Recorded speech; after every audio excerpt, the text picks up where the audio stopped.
எல்லாருக்கும் brace Lord. நம்ம இந்த நாளிலே தேவனுடைய வார்த்தையை நான் உங்களுக்கு முன்பாக கொண்டு வந்திருக்கிறேன். தேவன் என்னோடு பேசின வார்த்தைகள், இந்த வார்த்தையினால நம்ம வாழ்க்கைகள் மாறும். தேவ பிள்ளைகளே, வார்த்தையில தான் தேவன் இருக்கிறார் என்று நம் வேதத்துல பார்க்கிறோம். வேதம் முழுவதுமா தேவன் பேசின எழுதிய வார்த்தைகள், அதைத்தான் இந்த நாள்ல உங்களோடு நான் பகிர்ந்து இருக்கிறேன். ஆகையால கண்களை மூடி நம்ம ஒரு நிமிடம் நாம் ஜெபிப்போமா. நன்றி செலுத்துக்கிறோம் ஆவியானவரே. இந்த நாளிலே ஆண்டவரே, நாங்கள் பேச இருக்கிற வார்த்தைகள் அப்பா நீங்கள் பேசும் ஆண்டவரே. எங்க சொந்த புத்தியிலேயோ எங்கள் நினைவுகளையோ நாங்கள் பேசாதபடிக்கு ஆண்டவரே நீர் பேசும். இது சத்திய வார்த்தைகள் ஆண்டவரே. நீர் பேசி எழுதின வார்த்தைகள் அப்பா, அநேகரை புட்டமிடுகிற வார்த்தைகள் அப்பா, அநேகரை சீர் பொருந்துகிற வார்த்தை ஆண்டவரே. இந்த வார்த்தை மூலமா அநேகருடைய வாழ்க்கை மாறும் என்று நாங்கள் விசுவாசிக்கிறோமே தகப்பனே. அப்படியா என் கர்த்தர், இந்த நாளிலே நீங்க செய்ய போகிற இந்த வார்த்தைக்காக, பேச போகிற இந்த வார்த்தைக்காக கொடான கோடி நன்றிகளை செலுத்தி இதோ இந்த வேலையில நாங்கள் உம்முடைய பாதத்துல எங்களை சமர்ப்பிக்கிறோம். ஆமென். இந்த நாளிலே நம்ம என்ன பேச இருக்கிறோம் என்று பார்த்தோமானால், குணசாலியான ஸ்திரியை குறித்து. ஸ்திரீ என்றால் பெண், ஒரு நல்ல பெண். அப்படிப்பட்ட ஒரு பெண் யார், அவர்கள் என்ன செய்கிறார்கள், அவர்கள் அப்படி இருப்பதினாலே என்ன லாபம் என்பதை குறித்து நாம் இந்த நாளிலே பார்க்க போகிறோம். எடுத்துக்கொள்ளுங்கள் நீதிமொழிகள் 12ஆம் அதிகாரம் 4ஆம் வசனம். குணசாலியான ஸ்திரீ தன் புருஷனுக்கு கிரீடமாய் இருக்கிறாள், இளைச்சல் உண்டு பண்ணுகிறவளோ அவனுக்கு எலும்பு உருக்கிறவளாய் இருக்கிறாள். ஏன் பெண்களுக்குத்தான் இப்படி ஒரு வார்த்தையா? ஏன் ஆண்களுக்கு புத்தி உள்ள ஆண்களுன்னு இல்லையா? பெண்களுக்குத்தான் தேவன் அநேக வார்த்தைகளை வேதத்துல சொல்லப்பட்டு இருக்கிறது. ஒரு பெண்ணால, ஒரு பழமொழி சொல்வாங்க இல்லைங்களா, ஆவதும் பெண்ணாலே அழிவதும் பெண்ணாலே. ஆம் தேவ பிள்ளைகளே, அதனால்தான் தேவன் சொல்லுகிறார், ஒரு பெண்ணால கூடாத காரியம் ஒன்றும் இல்லை. புரியுதுங்களா? ஒரு குடும்பத்துக்கு அஸ்திபாரமே ஒரு பெண்ணு தான். குடும்பத்துக்கு தலைவன் என்று சொல்லலாம். ஏன்னா ஆண்களைத்தான் தேவன் முன்பாக படைத்தார், முதலாவது படைத்தார். ஆண்களை நாம் மதிக்க வேண்டும். ஆண்கள் தான் எல்லாவற்றிலும் சிறந்தவர்கள் என்று வேதத்துல நாம் பார்க்கிறோம். ஆண்கள் தான் உயர்ந்தவர்கள். பெண்களுக்கு யார் தலையா இருக்கிறார்கள் என்று பார்த்தோம்னா ஆண்கள் தான். ஆனால் குணசாலியான ஸ்திரீ எப்படி இருப்பானா, ஒரு புருஷனுக்கு கிரீடமா இருக்கிறார். ஹல்லேலூயா. இன்னைக்கு வாழ்க்கையில் அப்படிப்பட்ட ஸ்திரீகளை பார்ப்பது கடினமா இருக்கிறது, அதிகமா கடினமா இருக்கிறது. பிடித்தால் வாழ்கிறார்கள், இல்லை என்றால் இல்லை. கர்த்தர் சொல்லி இருக்கிறார், ஒரு பெண்ணுக்கு இப்படியெல்லாம் இருக்க வேண்டும் என்று நிறைய வார்த்தைகள் பெண்ணை குறித்து. இப்படி இருக்கு, ஆண்டவருக்கு தெரியாத ஆண்கள் இப்படியெல்லாம் இருப்பார்கள் என்று எல்லாமே தெரியும். ஆனாலும் பெண்களுக்கு அநேக புத்தி சொல்லுவார். அப்போ ஒரு குணசாலி ஸ்திரீ இருக்கணும்னா அவ எப்படி இருப்பா? ரூத்தை எடுத்துக்கொள்ளுவோம். ரூத் 4ஆம் அதிகாரம் 14வது வசனத்தை நான் வாசிக்கிறேன். அப்போது ஸ்திரீகள் நகோமியை பார்த்து, சுதந்திரவாளி அற்று போகாதபடிக்கு இன்று உனக்கு தயவு செய்த கர்த்தருக்கு ஸ்தோத்திரம், அவன் பேர் இஸ்ரவேலிலே பிரபலமாகிற்று. நகோமி என்கிறது ரூத்தினுடைய மாமியார். சரிங்களா? இந்த ரூத் சாப்டர் என்ன என்பதை உங்களுக்கு சுருக்கமா சொல்லிட்டு இந்த குணசாலினி ஸ்திரீ குறித்து நான் உங்களிடத்துல வருகிறேன். நகோமி என்ற ஒரு தாயாருக்கு 2 பிள்ளைகள், ஆண் பிள்ளைகள். அவங்க குடும்பத்தோடு அவங்க இருக்கிற தேசத்துல பஞ்சமா இருக்கிறது என்று அவங்க மனைவியும் கணவரும் என்ன பண்றாங்க, நகோமியுடைய கணவரும் என்ன பண்றாங்க, நம்ம வேற தேசத்துக்கு போய் சம்பாதித்து நாம் பிழைத்துக் கொள்ளலாம் என்று சொல்லி 2 ஆண் பிள்ளைகளை அழைத்து கொண்டு போய் விடுகிறார்கள். அங்க போகும்போது அவர்கள் இருவரும் நல்லா சம்பாதித்தார்கள், நல்லா வாழ்ந்தாங்க. 2 பேருக்கும் கல்யாணம் ஆச்சு. 2 ஆண் பிள்ளைக்கும் கல்யாணம் பண்ணாங்க. ஆனா பாத்தீங்கன்னா தேவ பிள்ளைகளே, அடுத்து அடுத்து அடுத்து முதல் அப்பா இறந்தாரு, 2வது பிள்ளை பெரிய பிள்ளை இறந்தான், 3வது சின்ன பிள்ளையும் இறந்துட்டான். ஆண் வர்க்கமே இல்லை. இது ஏன் அங்க அப்படி நடந்தது அதை நம்ம அப்புறம் பார்க்கலாம். ஆணே இல்லாத குடும்பத்துல இந்த 2 மருமகளை பார்த்து மாமியார் சொல்லுகிற ஒரு வார்த்தை என்ன தெரியுமா? உங்க தாய் வீட்டுக்கு போயிட்டு நீங்க வேற திருமணம் செய்து கொண்டு நீங்க நல்லா இருங்க. அப்போ ஒருத்தி என்ன செய்கிறார், ஒரு மருமகள் பேர் ஓர்பால். அவள் தன் மாமியாரை கட்டி பிடித்து முத்தமிட்டு அவள் போய் விடுகிறாள். இன்னொருத்தி பேர் ரூத். அவள் சொல்லுகிறார் மாமியார்கிட்ட, நான் போக மாட்டேன், என்ன நடந்தாலும் உங்களை விட்டு நான் என்ன பண்ண மாட்டேன், போக மாட்டேன். நீங்க என்ன செய்தாலும், நீங்க என்ன இதுவோ, நீங்க எந்த கடவுளை கும்பிடுறீங்களோ எல்லாமே நீங்க செய்யற மாதிரியே செய்வேன் அப்படி என்று சொல்லி மாமியாரை விட்டு போகாமல் இருந்தால் ரூத். அந்த குடும்பத்துல ஆண் வர்க்கமே இல்லை.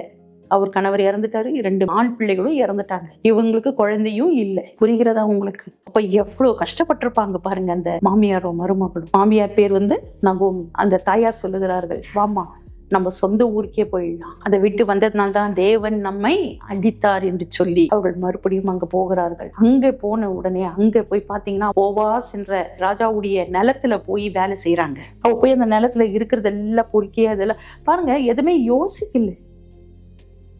நம்ம போய் அம்மா வீட்டுல போய் இன்னொரு கல்யாணம் பண்ணி நம்ம ஜாலியா இருக்கலாமே. இல்ல, நம்ம கணவர் ஒரு முறை தான் கல்யாணம் ஆகி கணவர் மரித்தும் கூட என் மாமியாரை விட்டு வர எனக்கு மனசில்லை என்று சொல்லி அந்த மாமியாரோடு இருந்து போவாசை கல்யாணம் செய்து கொண்டு அந்த வம்சத்துல தான் இயேசு பிறக்கிறார். தேவ பிள்ளைகளே, அவள் பேர் இன்று எழுதப்பட்டுக்குது, ஓர்வாள் பேர் எழுதப்படவில்லை. ரூத் சாப்டரே வந்திருக்குது. அவள் ஒரு குணசாலியான ஸ்திரீ, எஸ்தர் ஒரு குணசாலியான ஸ்திரீ. இவர்கள் எல்லாம் சாதித்ததை நாம் பார்க்கும்போது நாம் எல்லாம் ஒன்றுமே சாதிக்கவில்லை. தேவ பிள்ளைகளே, இன்னைக்கு சின்ன சின்ன விஷயத்துக்கெல்லாம் பெண்கள் என்ன கோபத்தை கொள்ளுகிறார்கள். வாழவே மாட்டேன் என்று வீட்டை விட்டு வெளியே வந்து விடுகிறார்கள்.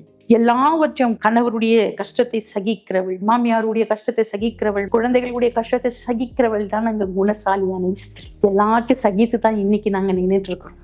45 வருஷம் கழிச்சு ஒரு குடும்பமா பார்க்கறதுக்கு அழகா இருக்கிறது. அன்னைக்கு வேண்டான் என்று நான் போயிருந்திருப்பேன், நான் எங்கள் குடும்பம் இருந்திருக்குமா? இல்லை. இன்னைக்கு பாருங்களேன், பார்க்கறதுக்கு அழகா இருக்கிறது. மகள், மருமகன், பேர பிள்ளைகள், மகன், மருமகள், பேர பிள்ளைகள், இப்படி எல்லாம் கூடி கூடி கூடி. தேவ பிள்ளைகளே, ஒரு குணசாலியான ஸ்திரீயால கூடாதது ஒன்றுமல்ல. புத்தி உள்ள ஸ்திரீ வீட்டை கட்டுவாள், புத்தி இல்லாதவளோ இடித்து போடுவாள். ஹல்லேலூயா.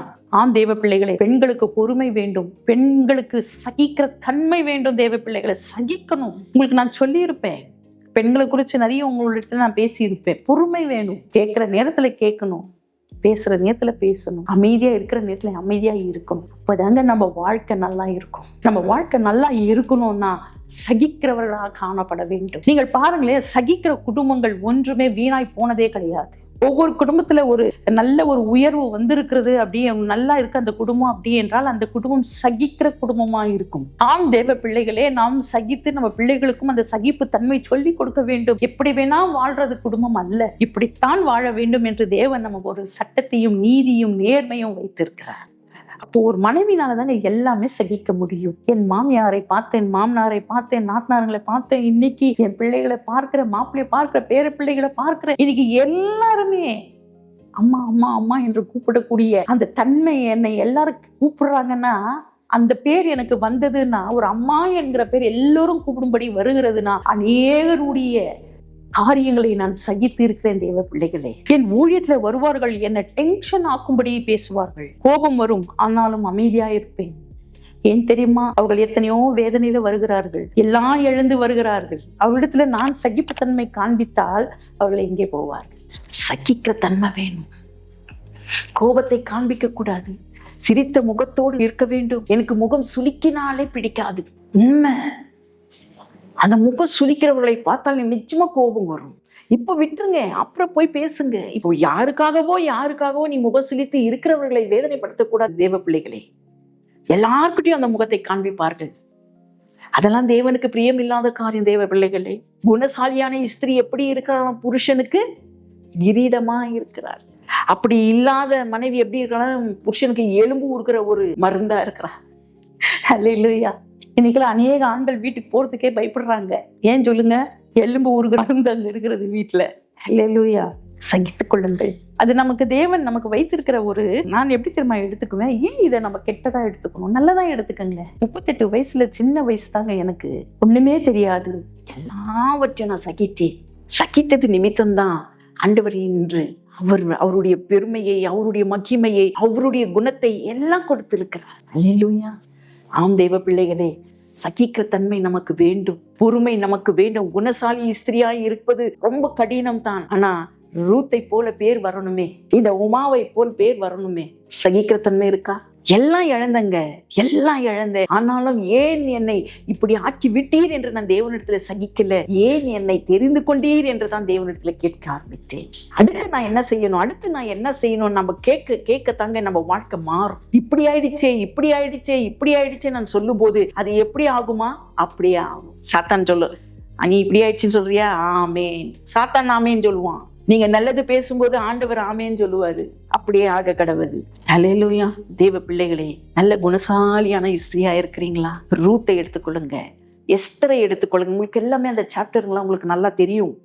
எஸ்தர் எவ்வளவு சின்ன மகள் அவள். ஒரு ராஜாவுடைய முத்திரத்தை அழிப்பதற்காக அவள் போகிறாள். அந்த அரசாங்கத்தையே கலக்கிறாள். ஏன் தெரியுமா?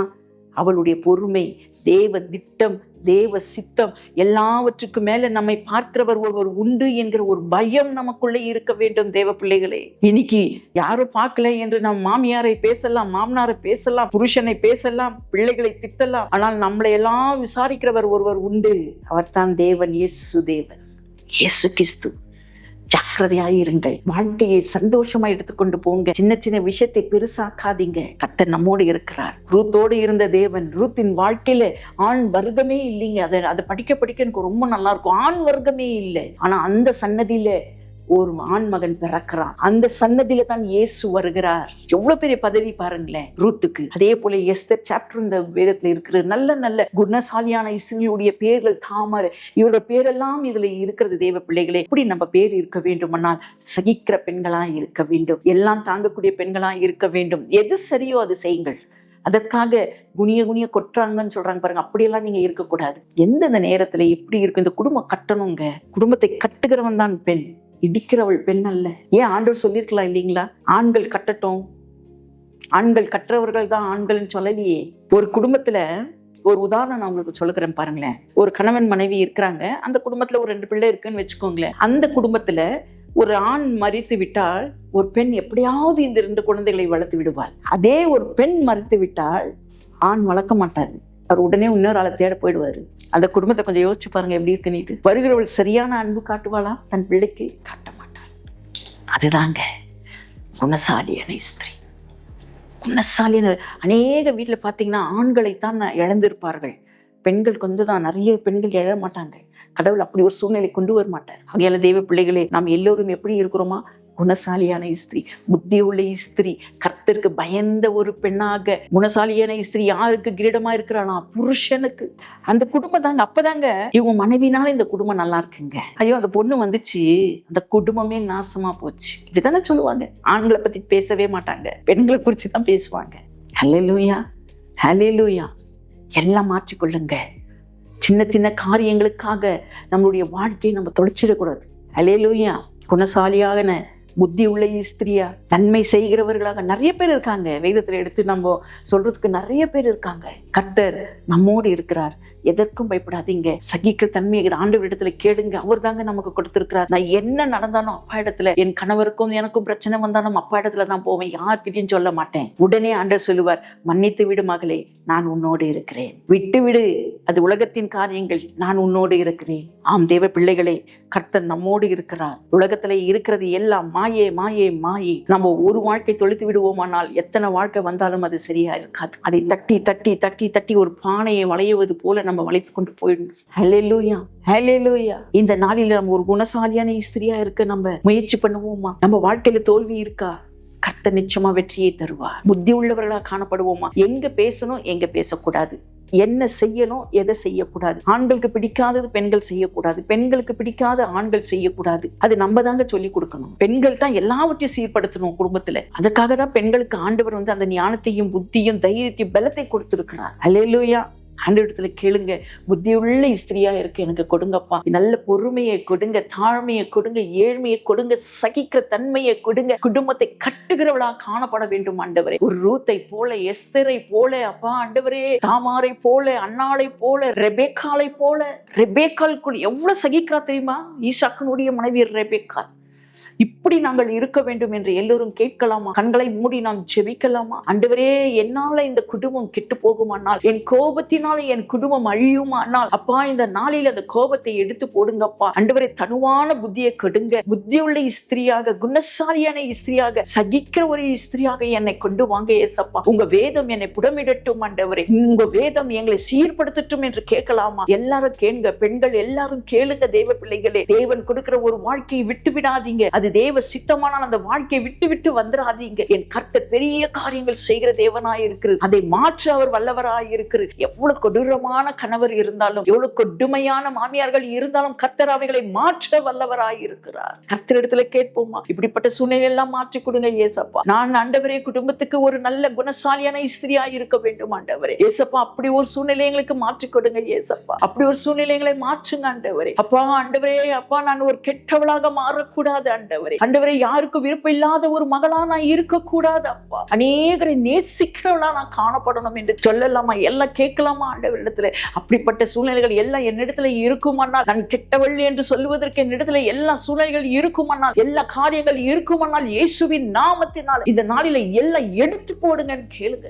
கண்டிப்பா ஆண்டவர் உங்களுக்கு விடுதலை கொடுக்க வல்லவராய் இருக்கிறார். நானும் ஒரு காலத்துல கோபமா தான் இருப்பேன், எரிஞ்சு தான் விழுவேன். கர்த்தரிடத்துல கேட்டேன், எல்லாம் அவர் மாற்றி விட்டார். என்னை ஒரு அன்பாக பாத்திரமாக என்னை அவர் மாற்றி விட்டார். தேவ பிள்ளைகளே, அப்படியாய் நாம் மாறுவோமா? அப்படியா கர்த்தருக்கு பிரியமான பிள்ளைகளாய் இருப்போமா? கர்த்தரை கட்டுகிற குடும்பமாய் இருப்போமா? கர்த்தருக்குள்ள மகிழ்ந்திருக்கிற குடும்பமாய் இருப்போமா? நன்றி ஆண்டவரே, நன்றி அப்பா. ஒவ்வொருவரையும் ஆசீர்வதிங்க. ஒவ்வொரு ஸ்திரீகளுக்கும் நீங்க புத்தியை கொடுங்க அப்பா. கட்டுகிறவளா காணப்படட்டும் ஆண்டவரே. அதற்குண்டான ஞானத்தை கொடுங்க இயேசப்பா. யார் பேச்சும் கேட்காதபடிக்கு, யாரை குறித்தும் ஆண்டவரே வெறுப்பு வராதபடிக்கு, யார் என்ன சொன்னாலும் காதுல விழாதபடிக்கு தேவனுடைய வார்த்தைக்கு கீழ்ப்படியட்டும் ஆண்டவரே. உம்முடைய வார்த்தை ஒவ்வொரு புடமிடட்டும் அப்பா. அந்த வார்த்தையின்படி நடக்கிறவர்களா இருப்பார்களானால் அவர்கள் குடும்பம் ஆண்டவரே மலையின் மேலே கட்டப்பட்ட பட்டணமாய் இருக்கும் ராஜா. அப்படியாய் ஒவ்வொரு ஆசீர்வதிங்க. இயேசுவின் நாமத்துல நாங்கள் ஜெபிக்கிறோம். ஆமென்.